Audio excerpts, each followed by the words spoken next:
As soon as you give politicians power, any kind of power that didn't exist previously, if they can figure out a way to force you into carrying something that lets you enter businesses or lets you do this or lets businesses open, historically, they are not going to give that power up. They find new reasons to use it. We have to protect those freedoms at all costs, whether you agree with people's choices or not, because it is the foundation that this country was founded on.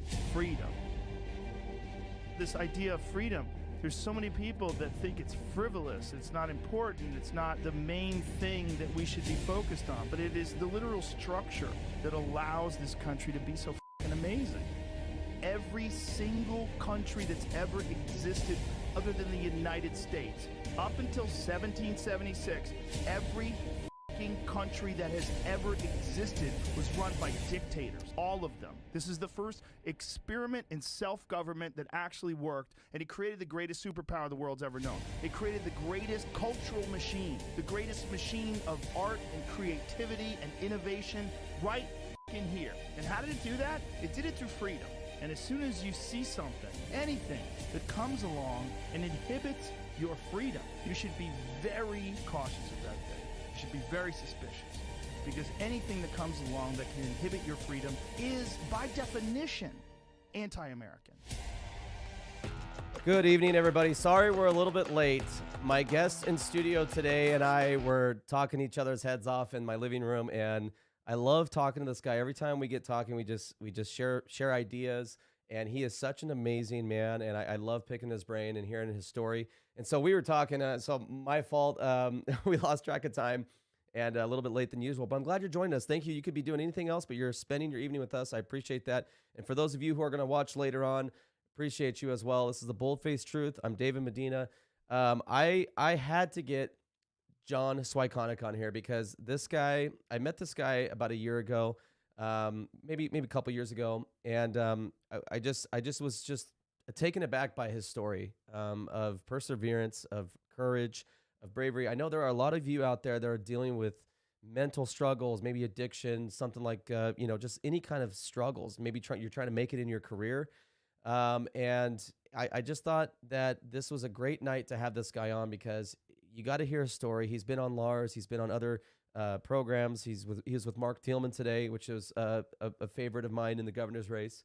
And now he's been kind enough to come here in studio, and I'm just honored to know him. John is here. John Swienconek. Say hi to everybody, John. Hello. How are you? So you were on with Mark Thielman this morning. How'd you like him? I liked him. Good. I got a very good vibe. Told your story, right? Told my story That's and awesome. my facts, and it was my first live interview. And it's like I'm trying to get my story out there, or not my story, my experience of being a homeless man for a decade, living as a junkie, a bum, game in the system. Yeah. It's everything I've seen going on in Oregon or Portland. Yeah. Is not what I experienced 14 years ago. It's a big problem in this country. There's the opioid crisis, the addiction. You had the pandemic that happened that sent a lot of marriages down the drain. That sent a lot of people's mental health down the drain. And I thought it was really important to have you on, man, because if you're out there, like I said, if you're out there and you're struggling, man, you have to listen to the story and understand that any mountain can be moved, that you can achieve anything. Because if this guy can get to where he's gotten, anybody can do anything. And he did it through the American dream. He did it the right way. He had to hit rock bottom a few times, and and now he's sitting tall and he's telling his story. So let's go over John a little bit. So take us back. I really want to get really into this. Take us back. First of all, we met a couple years ago, Right. and you told me when you told me your story. I went and told tons of other people because I was just like, here I am. I've struggled with depression and anxiety, Right. and I'm thinking to myself, I'm complaining about my life, and this guy had it so bad, and he was able to overcome. And so, so tell us what era was like what time, like 70s, 80s, whatever. Be very specific about when you were going through your addiction, your homelessness, Okay. and then take us from there. How did it all start, and why did it start? Yeah. Okay. I'll start off from the beginning. I was born in Gary, Indiana, raised by a middle class, blue collar working family. Had a faith that I was raised by. I didn't feel normal. I always felt like I was judged. I always felt like I wasn't good enough. I didn't fit the cookie cutter template, is what I like to call it, or what I assume I call it, of everybody else. So Can you elaborate on that? Because I'm very interested in that because I because had that same feeling too. Back when I was it's younger. kind of like I felt like I always got critiqued for who I am. Like the way that I think is not the right way to think. Mm. Okay, so then I had low self esteem, which is, of course, that's going to come. Yeah. Okay, so I started doing drugs, and How old are you? 15. You know, Wow. smoke pot. And I started doing some cocaine back in the 80s. You know, when cocaine was good, Yeah. and it progressed from there. So long, you know, I did the drugs, and then I've started my first company, did drugs, lost it, failed. What kind of company? Tree service. Okay. Yeah, I had Back in the 80s? let's see, I graduated in '89, so I'm 92 or something. Okay. That was my first tree service. I got married. I had a child. I was a failed piece of junk. Okay, I was not a good father. I wasn't a good husband. I wasn't good for anybody. You know, Yeah. except the dope man. They liked me. So, but I went through that, and then had another kid, and I was another failed father, and then started a second company, got that going, put it in this girl's name. I started drugs again. I got shot down the road. So then I'm like, okay, I'm a lost soul. So then I've hitchhiked. I've rode freight train across the United States. I'm like, I'm a heroin addict, junkie. I'm going to Seattle, and I'm going to be a junkie and live on the streets. Yeah. So, So real quick before you because I think it's important to really dive deep into the details because there are a lot of people that have these issues today and they can't point to the reason and obviously it depends on the person. They could have been raised in a bad environment. They could have picked bad friends. What do you think, if you don't mind talking about it, what was the root of why you felt that way? Did you grow up in a healthy environment? yes. And here's the thing. One of the things I've always tried to chase, why? Yeah. Okay. I came to realization it doesn't matter why. Okay. It came from me inside of me. So I had to be comfortable in my own skin. Okay. And that's when things really blossom for me. And it's, could you fall in the trap, I call it the merry-go-round. Why? There's never a solution. It's always ping pong, ping pong, ping pong. Doesn't matter why, in my opinion. Yeah. Yes, I was born in a great family. I had, religion, blue collar, blue class, working family. Okay. Here I am. Well, okay, then I go into 10 years of being a homeless man in Seattle and Portland for a decade. And this is a little over 14 years ago. I was basically a junkie, a bum, menace to society. Wow. Went to jail several times, which I should have. So we traveled down to Portland or Seattle, and we seeing these people on the streets, shooting up and being homeless. I mean, that was you. That was you. Yeah, but 14. here's the deal. I went to jail for a drop of heroin, in a needle, and went to jail. That's over 14 years ago. Times have changed for sure. They've changed dramatically, and that's why I've kept this quiet, but now I'm finally breaking it out.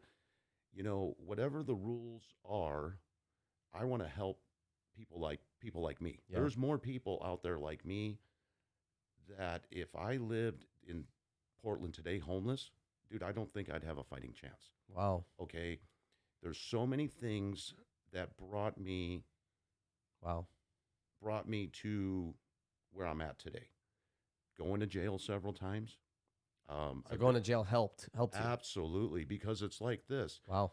Even though back then I didn't like them because they were the cat and I was the mouse. Yeah. But man, some of those cops were really good, and they put me in jail, but they saved my life. Yeah. Okay, Yeah. not when I'd go to jail, oh, you get PR'd or OR'd, whatever that was called. Yeah.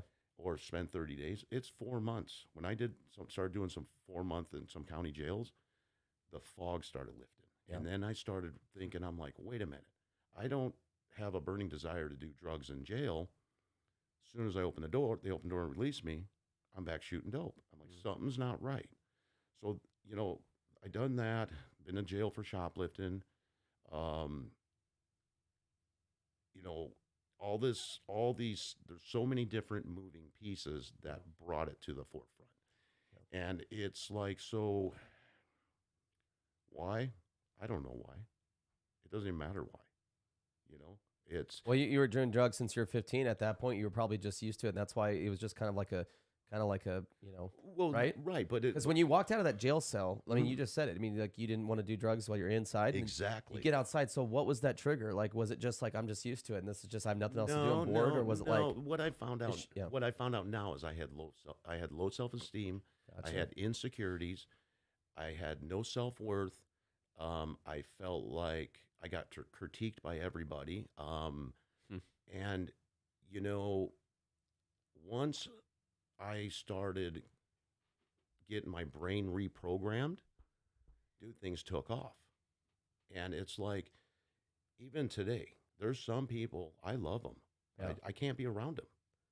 We don't. Yeah. Now, when you recalibrated, what were some things that helped you recalibrate? I mean, there's a lot of people out there right now that are struggling and they're trying to Correct. find that answer. And Correct. like you said, we definitely live in a lot different world Yes, than we did 14 years ago. that's correct. So a little bit harder.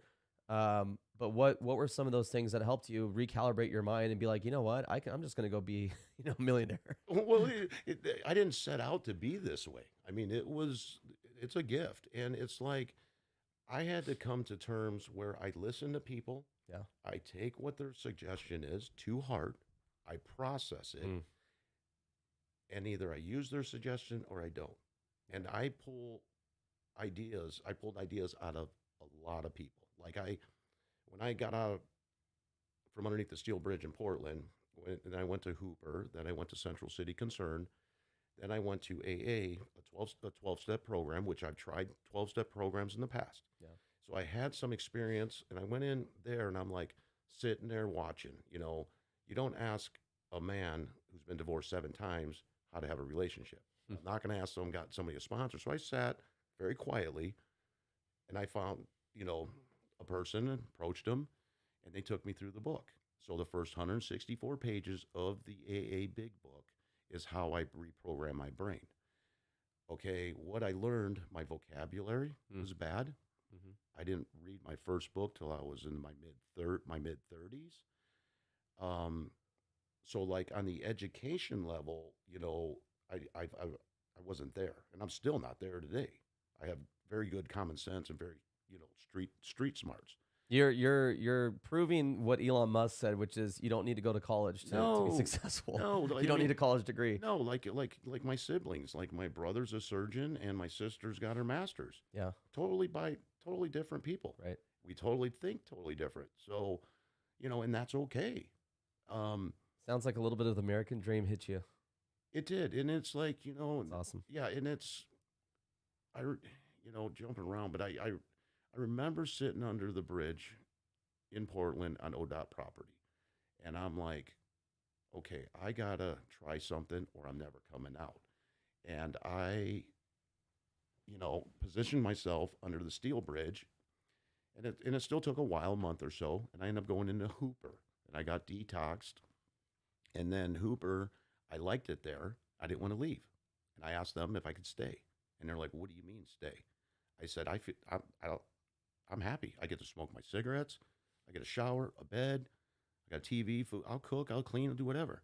They kept me in as long as they could. Then they placed me in a thing called Central City Concern. Yeah. Phenomenal program, you know, that I went through. It was a year outpatient program. Obviously, I do things what I believe in my gut. Yeah.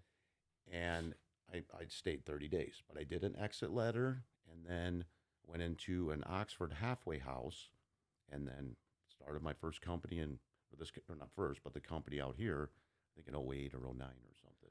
when you're given kind of a blueprint to politicians right now on how to solve a little bit the homeless crisis, and I think part of that's supporting the police a little bit.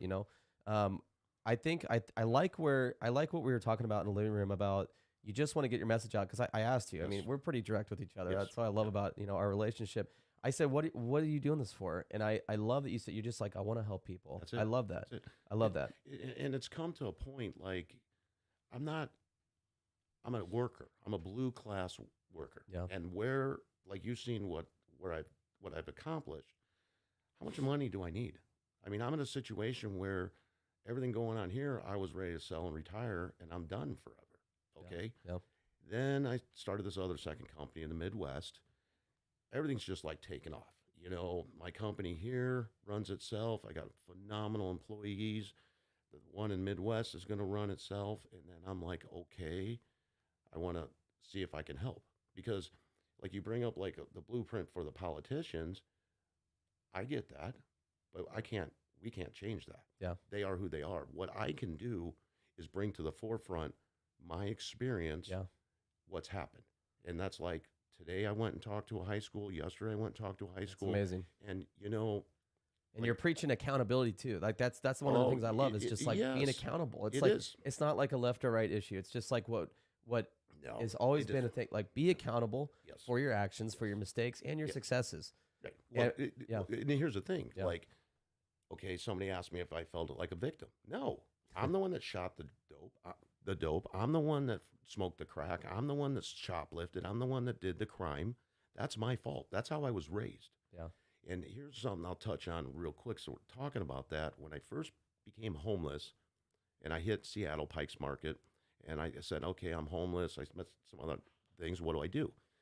Okay, do you got a Social Security card? I said, yes. Okay, tomorrow morning we will go and get you a food stamp card. And I said, okay, for what? We're going to go sell that to the truck vendors. I think back then I got 200 and we sold it. We went to the store. They bought $200 of meat. They gave us 100. They're making money. I got my drugs. And I'm like, okay, so that's how that worked. Then they're like, the next step was for me to go to Social Security to sign up for Social Security. And I'm like, for what? And they go, for disability. You're crazy. And I'm like, disability? I'm not disabled. I choose to shoot the drugs. I choose to smoke the crack. That's my choice. In result, I am picking the drugs over living in a house. How is that disability of my choice? And thank God, David, I didn't do that because I believe my heart, if I would something in my belly, I got this weird intuition that my gut I follow. Yeah. It's like, don't do that. Yeah. And I didn't do it. Thank you. Thank God. I would like to think that it was your faith that kind of like Lord kind of directing you because and He's using you right now, man. You're already inspiring people. You're talking to schools. Yep. I think that it sounded like our system back then really was taking care of you, and the system really didn't fail you. And I used to work in downtown Portland. I mean, I used to work. I worked down there for 5 years. Right. I worked with. I did loss prevention, so I caught shoplifters. Right. I worked a lot with like the homeless. people right. like me. I probably yeah. caught you. Yeah. But I just remember thinking there's this like negative stigma against homeless people. And I remember just telling people, look, from my experience, I got to know these people, man. I used to catch a shoplifter. Me and him used to just hang out in the office for like 3 hours. Yep. While I was giving it, and I would let him go. I wouldn't call the police. Yep. It was so funny because some of the homeless guys, they would come back and be like, I feel bad for stealing. A homeless guy. Yep. He's like, I feel bad for stealing from the store, David. I'll tell you what, I'll point out whenever any of these guys that shoplift, I'll point them out to you. I'll make sure to come tell you. Right. And so I try to tell people, man, that these guys are just like, a lot of them are dragged down by addiction. They're dragged down by bad decisions in their lives. And a lot of them are good people, man. These homeless people, they're just sick. Well, and of course you got your dirtbags, some of them they're just. Right. But back to like the stigma, I've been judged my whole life. Yeah. And I don't judge people.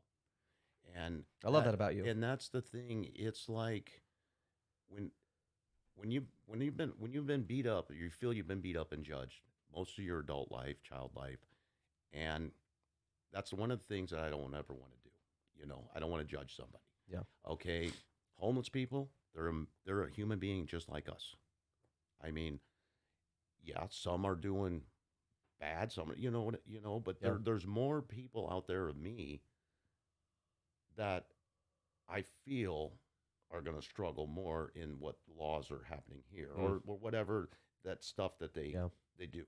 Because I've seen my city, even though I was born Midwest, this is where I turned my life around, guys, in Portland, Oregon. That's incredible. And when I drive through there, like I don't even feel safe no more. And think about a man who was born in Gary, Indiana, ran around Robert Taylor homes in the black projects, buying drugs, and I'm safe.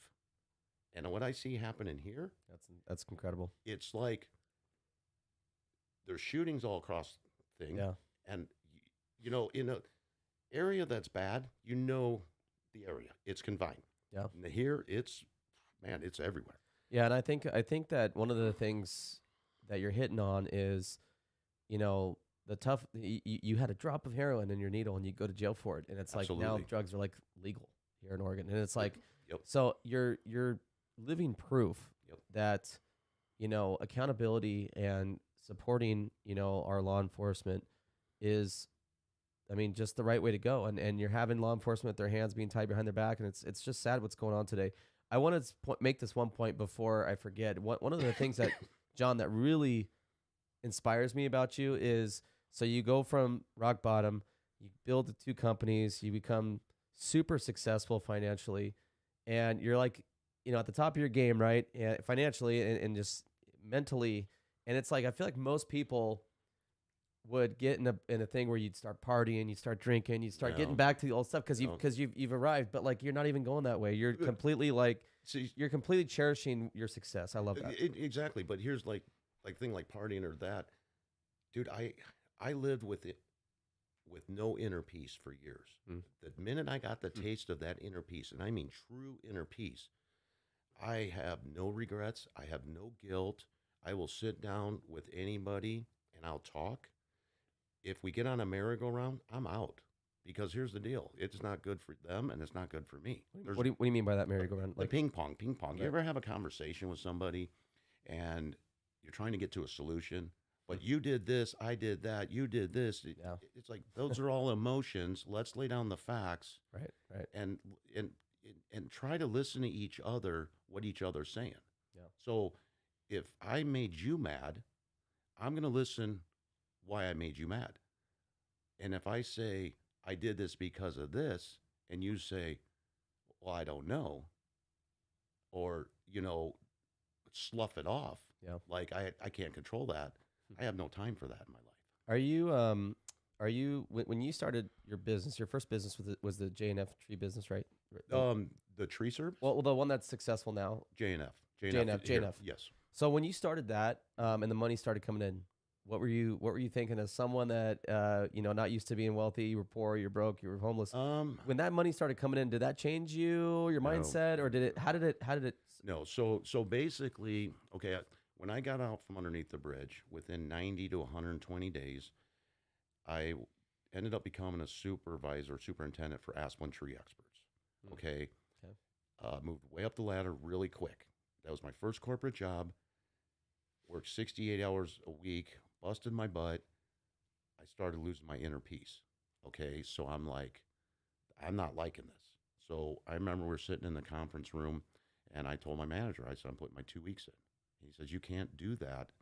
Or he said, why? And I said, I'm starting a tree company. And he said, you can't, you're not going to make it. Do you see the economy's crashed? And I'm like, you haven't looked at my resume. So I left, and I started my tree company in the worst economy. And it wasn't that I was out to make money. I was out for inner peace. I would have stayed at Asplin the rest of my life if I truly was happy. But it was like, it felt like whatever I did, it's corporate. They always critique. Well, that brings back everything else. I'm not good enough. Yeah. I'm out, man. Right. And I'm like, That's tough. well, I hit that point in my life. I was like, I'm going to try a company again, or I'll go sit down on the bridge. Doesn't mean I'm going to go do drugs again. Living homeless is simple. Yeah. It's pretty easy. But yeah, that's incredible, man. And I totally understand that too, because I kind of had that in my last couple jobs where that inner peace started going away, that whole Yes. filling my cup and Yes. everything. And Yes.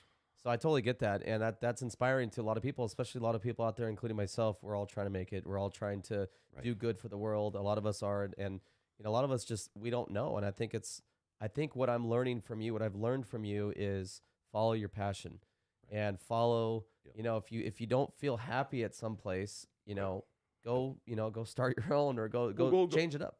Right. Excuse me. I mean, and that's where I'm at. I mean, and I didn't expect to live here or end up in this position, but I'm not going to look it away. I mean, I've even went through a part of my life where I didn't feel like I was worth what I'm getting, the fruits that I'm getting rewarded. Yeah. And then I even went through a part where I'm like, you know what? I'm going to sell everything, liquidate, and go back to the poorhouse. But that was the negative people getting in my head.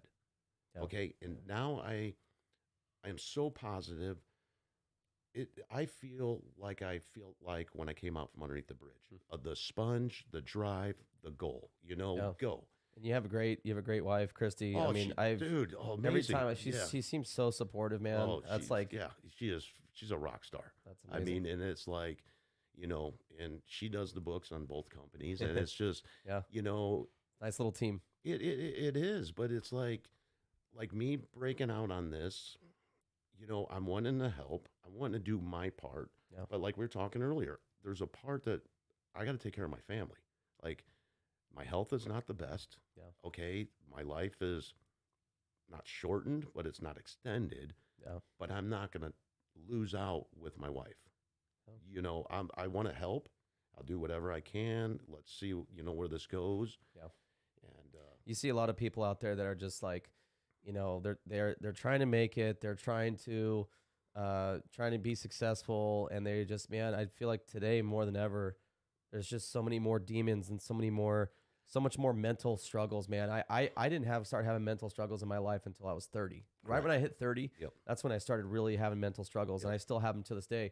And so dude, it's so inspiring to hear your story, because to me, it's like it sounds like you. First of all, God was a big part of that. It sounds. Oh my God! Oh Lord, huge. You shook off your bad habits and slowly, yes. A lot of good decisions. But it didn't just happen overnight. No, sir. No. And that's it. But I mean, I think we're all cut from the same cloth, or we're all the same. We all have somewhat of the same brain.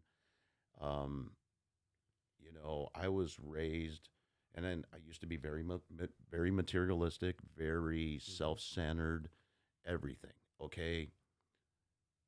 When I ventured off out on this, money was not my focus. Okay. And the gifts it mushroomed, and I'm like, what do you do now? And so you just took a chance, and I like that you said you didn't focus on money. No. I think that too many of us these days are right. Too focused on that. They're too focused on the success. Social media obviously doesn't help. Do you think if social media existed back when you were trying to? Okay. Yeah. The best thing that I can say, watch Social Dilemma. Yeah. And I watched I've seen that. And I watched that, and I'm like, oh, I get it. I even drink the Kool-Aid. I mean, and there is something psychologically it does. Even these darn stupid phones. It's like, like I just did the social media, Christy and I, for, Facebook and Instagram, but that's to get my story out. Right. I don't just kind of post on it. I'm out. People comment. I go back and I like it out of respect, because I think that's the right thing to do. I'll go through the news feed for maybe a minute or two, see what I like. I like that. But when I was on Facebook years ago, it freaking absorbed my time. It took a lot of my time. And the thing is, time's valuable. So do you want to spend, I look at things, do I want to spend my time moving in a forward direction, or in a standstill direction, or in backwards? You know what doesn't help with that? Toxic people. Exactly. You got to get them out, man. Yes. You got to, I don't care if they're family. Nope. I don't care if they're best friends, whatever. Like, you got to get toxic people out, man. They're everywhere. And here's the thing. It's like, even toxic people will turn positive. When you sit there and you're positive, it's catchy. You run around with negative people, you become negative. You run around with positive, become positive. You lay down with the dogs, you wake up the fleas. Yeah. It's, and that's how I believe it. Look at things. I hate the way our brains work sometimes, on how negativity is more attractive and more fun to talk about. It's more fun to talk about than the positive stuff. Nope, like, nope. you know what I mean? Well, here's the thing, dude. Being positive for me, it ain't that easy to transfer over. For some reason, it's like easier to be negative Yeah. than it is positive. Now, I'm on that, like you see it night and day, like, holy cow, Yeah. this is like different than what you were 6 months ago or a year ago, but I even here in Oregon, my stepchild's 22, 23, special needs, missed her last year and a half in school. Sweetheart, by the way. She was really, She is, she's really amazing. yeah. And so I'm home. I was home with her most of the time, and I couldn't medically wear a mask, so I stayed home. I got fat. I'm back down 44 pounds. Yeah, you're in better shape than me. Well, I tell you what, I worked my butt off, but back to Kayla, I started noticing she wasn't able to speak clearly. And I'm like, Lord have mercy. Okay. I'm like, what's going on? And I kept watching it, and I tried to talk to her, and she wasn't having socialization at school. Okay. And then when she did go to school, she had to wear a mask the whole time. Okay. So me and Christy got in a car, and we drove back to Midwest. So the whole plan was for me to figure stuff out. And then I came back, and I realized I was depressed. And it blew my mind. And we bought some property in Midwest and bought a motorhome, went to go see what we bought. And I was upset. I was going to put my house up for sale out here. Yeah. And then I come back, and now it's not up for sale. But long story short, this will never happen to me again. Okay. Yeah, you've already planned ahead. You got a business now in the Midwest. Well, it's not even that. It's like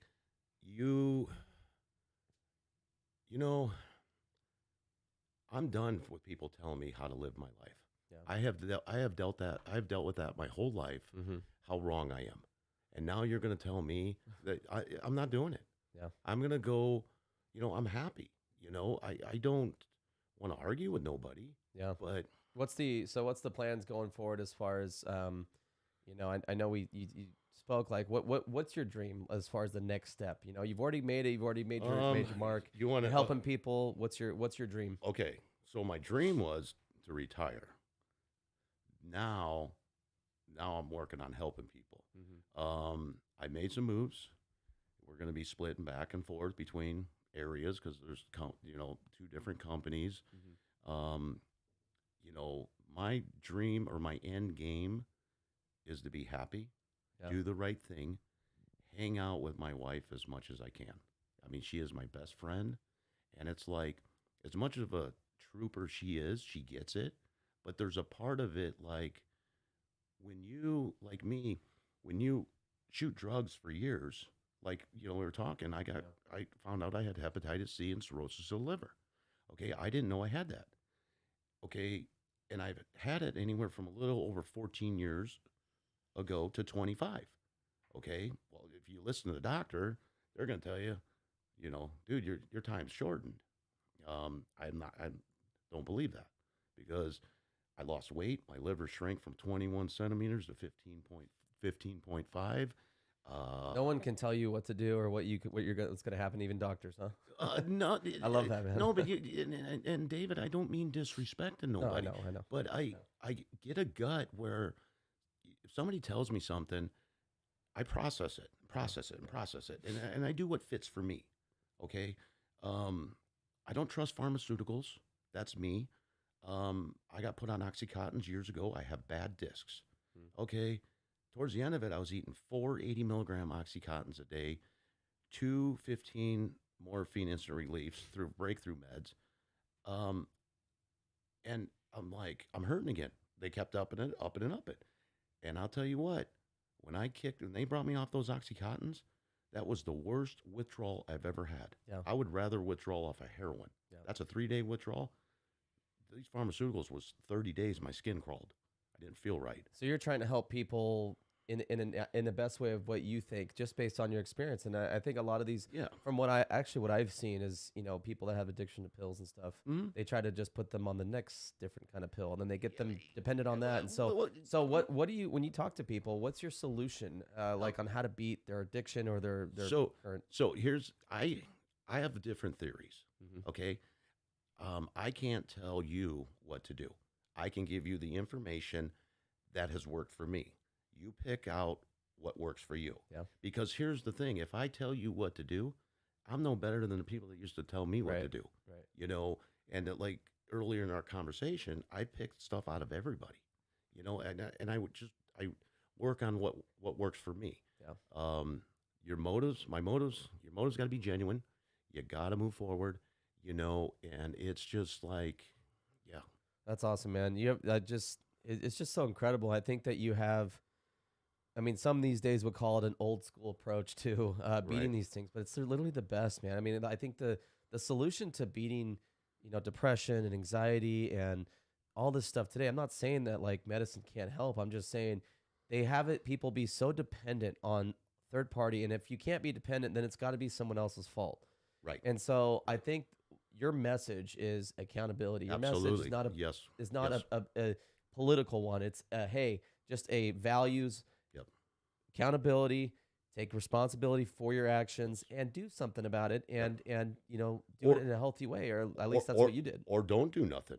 And if you get what you put in, Yeah, I mean, um, if I would have went to the doctor, they probably would have told me I'm ADHD. I'm whatever. right. A lot of people, say it. You know, I don't believe that. Yeah, I mean, because it's like what I'm finding out, and like the students I was talking to today, and I mean, some were catching it because I was referencing back when I was a kid how I felt, and I said what I've learned is I have a talented brain that moves very fast. Because if you think about it, this is the first time that I've been gut wrenching honest in my whole life. Hmm. Okay, and this is a little over 14 years ago, and the things that I've accomplished. I mean, it's like I have great employees, which I create jobs. I stimulate the economy. I mean, it's like, yeah, you know, there's no, it's, it's crazy. yeah. And you. The system didn't fail you but you also had to have some kind of responsibility. You had to also take some kind of One, responsibility and do something, right? not some, 100% Right, responsibility. right. Because I tell you, I tried to get sober many times. I wish there's a lot of kids that can see this because it's just like this is something that just is not talked about enough is Right. personal responsibility and accountability. Well, it is. And see, and like the beauty about what I feel about my story, these are facts. Yeah. These are facts from my life. I will not tell you my opinion for you to do. Yeah. That's for you to decide. But I can tell you my facts, what I went through, Yeah. and what I've overcame. And I mean, to live on the streets for 10 years, a decade, shooting dope, eating out of garbage cans, pooping in the street, peeing in the street, doing crime, and to come around. Yeah. And I mean, David, dude, it was like, so they called it, I remember my sponsor called it, you're on a pink cloud. Okay.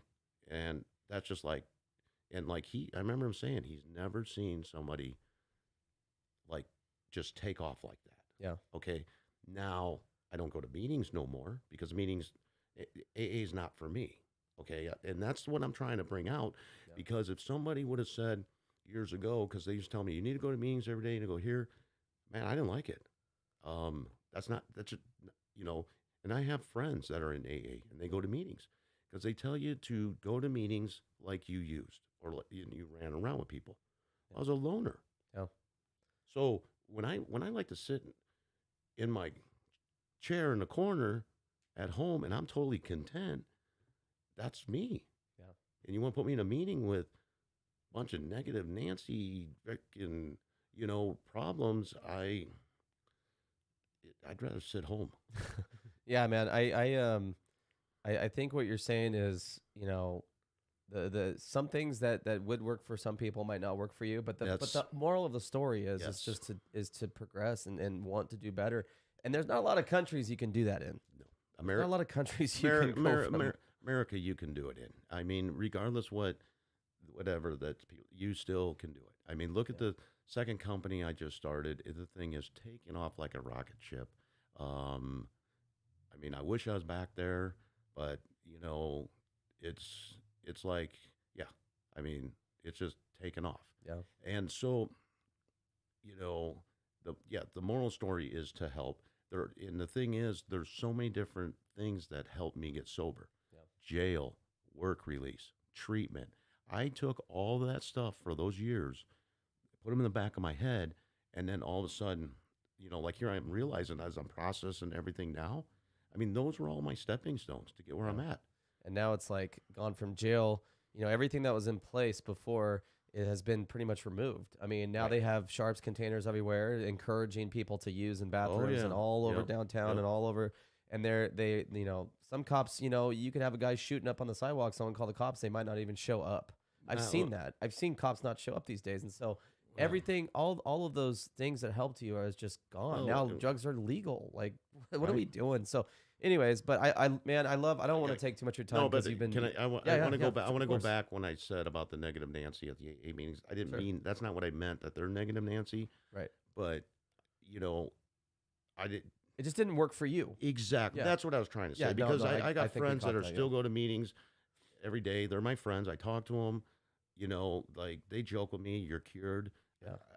It's just when I sat in those meetings, I want to be at home. Yeah. And Well, I don't think you were lying though, because when people are that low where they're going alcohol, they're not happy either, but they're trying to get there. Correct. And I think that you couldn't do that negative energy. That just didn't work for you. We get what you're saying. Right. They're not negative. Yeah. You weren't putting them down. I was right. I was on a mission. I'm on a mission to I didn't want to be with those sons of. No, that's I'm just not kidding. it. I know. No, I'm just kidding. I'm just right. kidding. No, it's not because it's. I know you, man. But there's so many different things. So yeah. Hey, man, I love your story. If you're out there, first of all, you look really good, man. Thanks. And keep up the diet, whatever you're doing. I don't know, you're eating like what, once a day or something? So check this out. So what are you doing? So I fast. Okay. I fast for 16 hours, 14 hours. No breads, very low carbs. My go-to is good shaved lunch meat, turkey, salami. Now, when I first started this, I went through withdrawals. So the carbs, the headaches, the shakes didn't feel right. Yeah. Okay. Then I put a little carbs in, and I have to repeat it. Well, the brain I have today, I don't want that stuff. I'm doing good. I feel good, and I just like Christy went and got me a pound of turkey, and that's where you get your protein. Yeah, I just eat. Yeah, That's incredible. I mean, I think that's protein, but it's dropping me. You look good. You look better than me, dude. Yep. Jackass. No, I'm just kidding. Hey, man, I appreciate you coming on, man. You're an inspiration. I love that you're helping people. Yep. I love that you have a good heart, man. And it seems like you always have had a good heart. It seems like God has really worked on you your whole life, and He's rewarded you for your persistence. Well, there's some weird calling going on now because I was heading to like, okay, I'm gonna retire and hit the easy street, and it's like something grabbed you, huh? They're like, well, you know what grabbed me when I went back Midwest. I got rejuvenated. I got back around. So it's amazing when you leave an area like this and you go to I got some nice, solely people, and and there's solely people here. Yeah. And the thing is, like, since I've been doing this, a lot of us are all coming together. Yeah. And you know what? I'm fine. I like it because do whatever you got. Do whatever you want. I don't care. Hey, man. Continue. Thank you, brother. I'm honored to know you and call you a friend. So thanks for coming on, everybody. That's John Swienconek. He's from Oregon, Indiana, right? Originally? Yep, originally from Indiana. He lived in Oregon, was homeless in Portland, Seattle. He just shared a story. Most amazing thing ever. And if you're out there and if you're thinking that, hey, I can't get past this, I can't move this mountain, I can't get over this, you saw what John did. He got up, he did something. God was his faith was a big part of that, but it was just constant persistence. It was constant like, hey, if this isn't working for me, I'm going to keep moving. And it just seemed like you kept moving, man. And so amazing story. I hope that helped you guys. And is there any like handles you want people to like know how they can find your website? I don't have a website, but it's we did an Instagram, and X Junkie to Riches is on Instagram, or my name John Swienconek is on Facebook. We'll put the links. We'll put the links on these videos. Which is a public thing. Yeah, we'll put the links on these videos. But I almost feel like you should start like the Swienconek podcast. That's a good podcast name. Yeah. That's good. Yeah. Anyways, hey, ladies and gentlemen, I hope that helped you. If you're struggling mentally, if you're struggling with addiction, this is kind of why I wanted to have that, because there are so many people. It's crazy the more people you talk to out there, you really understand that there are people. I mean, I talked to some people at the gym just last week, and people that always seem happy, but you just don't know what someone's going through. But we're all going through our stuff, guys. And I hope that by bringing John on and sharing his story, I hope that helped you, and I hope that you can share this with someone else. It's an inspiration. Don't believe the lie that America is certain this and that, because anybody, even a homeless guy who was shooting drugs into his arm and a junkie, he took control of his life and he made it, and the system did not fail you. You're right. I am the perfect trophy role model of the worst human being that you can be, and then I can get the trophy for doing the right thing. I love it, man. Yeah, you could any one of us can turn around. I love it. I mean, I believe that in my heart. Yeah, I do too, man. So there you go, guys. I hope you guys have a good night. We're gonna put his social media links in the description and also on Facebook. But thank you for joining us. Have a great night. We'll see you guys next week, and happy Mother's Day to all the mothers out there. Are you good? So I said.